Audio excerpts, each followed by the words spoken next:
பிலாத்து மீண்டும் யூதரிடம் சென்று, இவனிடம் நான் குற்றம் ஒன்றும் காணவில்லையே என்றான்.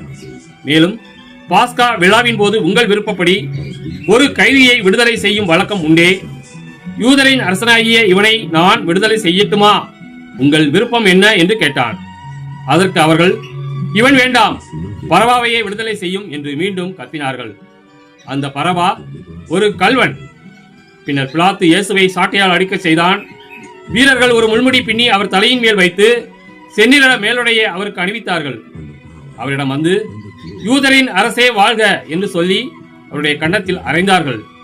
பிலாத்து மீண்டும் வெளியே வந்து அவரிடம், அவனை நான் உங்கள் முன் வெளியே கூட்டி வருகிறேன், பாருங்கள், அவனிடம் நான் குற்றம் ஒன்றும் காணவில்லை என்பதை அறிந்து கொள்ளுங்கள் என்றார்.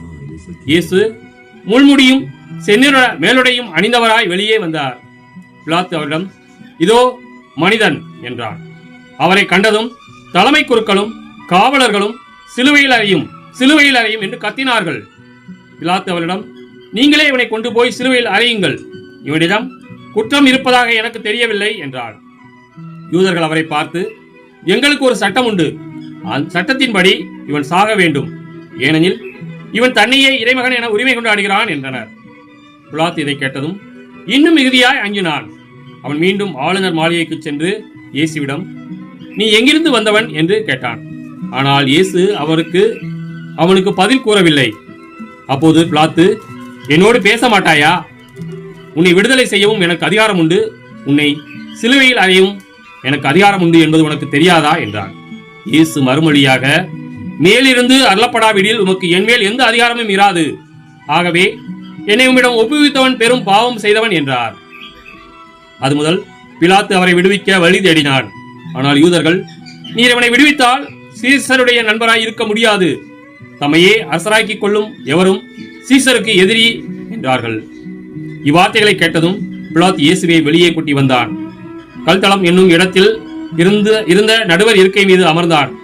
அந்த இடத்திற்கு எபிரேய மொழியில் கபதா என்பது பெயர். அன்று பாஸ்கா விழாவுக்கு ஏற்பாடு செய்யும் நாள், ஏறக்குறைய நண்பகல் வேலை. பிலாத்து யூதரிடம், இதோ உங்கள் அரசன் என்றார். அவர்கள், ஒளிக ஒளிக, அவனை சிலுவையில் அறையும் என்று கத்தினார்கள். பிலாத்து அவர்களிடம், உங்கள் அரசனை நான் சிலுவையில் அறைய வேண்டும் என என்கிறீர்களா என்று கேட்டான். அதற்கு தலைமை குருக்கள், எங்களுக்கு சீசரை தவிர வேறு அரசர் இல்லை என்றார்கள். அப்போது பிலாத்து அவரை சிலுவையில் அறையுமாறு அவரிடம் ஒப்புவித்தார். அவர்கள் இயேசுவை தம் பொறுப்பில் ஏற்றுக்கொண்டார்கள். இயேசு சிலுவையை தாமே சுமந்து கொண்டு மண்டை ஓட்டியிடம் என்னும் இடத்திற்கு சென்றார். அதற்கு